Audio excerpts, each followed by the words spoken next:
সুখী সমৃদ্ধ লাইফের আরেকটা হ্যাকস হচ্ছে টু ফরগিভ আদার্স, অন্যকে ক্ষমা করা। If you forgive others you will be happy. ক্ষমা করলে আপনি সুখী হবেন। অনেকে আছে ক্ষমা করতে চায় না, কঠিন হৃদয়, পাথরের মতো শক্ত হৃদয়, মাফ করতে চায় না কাউকে। উনি আবার মুনাজাতে বসলে আল্লাহ আল্লাহ আমারে মাফ করো, আল্লাহ আমারে ক্ষমা করো, কাঁদতে কাঁদতে বুক ভাসায়। উনি ক্ষমা চায় মাগার উনি কাউরে ক্ষমা করেন।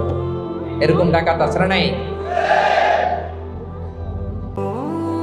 চিন্তা করছেন? উনি ক্ষমা চায় আল্লাহর কাছে, কিন্তু উনি ক্ষমা করেন না। প্রিয় ভাইরা, ক্ষমা করুন। যে ক্ষমা করে সে ক্ষমা পায়।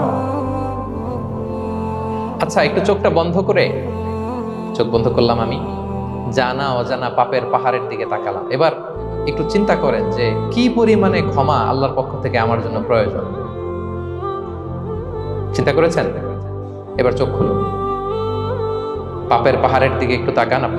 আপনার জানা অজানা যে পাপের পাহাড়, তাকান এবং ভাবুন এগুলোর জন্য কি পরিমাণে ক্ষমা আল্লাহর পক্ষ থেকে আপনার দরকার, প্রয়োজন। সেই প্রয়োজনের তাগিদে হলেও ক্ষমা করুন। খেয়াল রাখবেন, যে ক্ষমা করে সে ক্ষমা পায়, যে অন্যকে ক্ষমা করে না সে ক্ষমা পায় না। তাহলে আল্লাহর কাছে ক্ষমা চাওয়ার আগে আপনি আপনার পাশের লোকদেরকে ক্ষমা করবেন। পারা যাবে তো ইনশাআল্লাহ?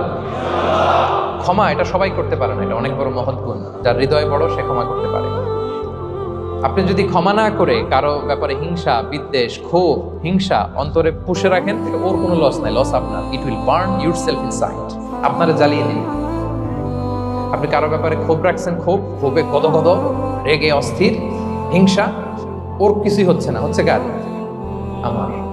আপনাকে জ্বালিয়ে পুড়ে শেষ করে দিবে। ওর দিকে তাকানোর দরকার নেই। আপনার নিজের সুখের জন্য আপনি অন্যদেরকে ক্ষমা করুন। তাহলে দেখবেন, যদি ক্ষমা করে দেন, একটা মনোদৈহিক প্রশান্তি আপনি লাভ করবেন, একটা সুখানুভূতি আপনি পাবেন। ক্ষমা করে দেন, রাগ, ক্ষোভ, হিংসাকে না বলুন, মনটাকে নির্ভর রাখুন। You'll be happy.